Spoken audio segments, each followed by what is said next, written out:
motivo principal está que dona e jovem uma chance, de uma maneira barata, participar também no nosso carnaval.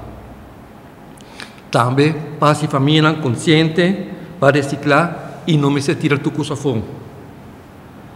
Também tem oportunidade para demonstrar a criatividade.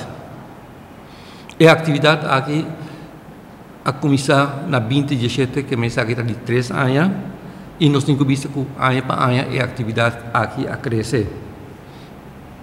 E a atividade no toma lugar já vem dia 5 de fevereiro, de 6 horas para 8 horas. Silimar aqui para a temporada de carnaval tem a meta principal para criar hobby mais conscientização, para o qual trata de reduzir, reciclar e reusar material reciclável.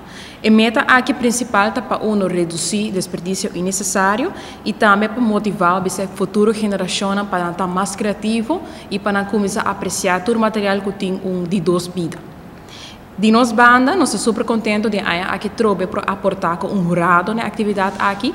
Nós sostenemos Danasburg com o festival sempre 100%. Selimar acaba aportando 3 anos de começamento na atividade aqui. Sempre nós aportamos em forma de serviço e também exposure para assim engrandecer o festival.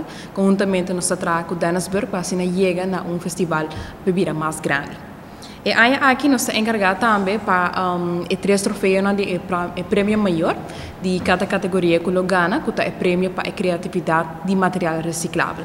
O prêmio aqui é um troféu que nós trazemos conjuntamente com o Plastic Beach Party, que é grupo local que recicla plástico e por esse motivo, para que dê o tema de reciclagem, nós trazemos o troféu aqui de material reciclável.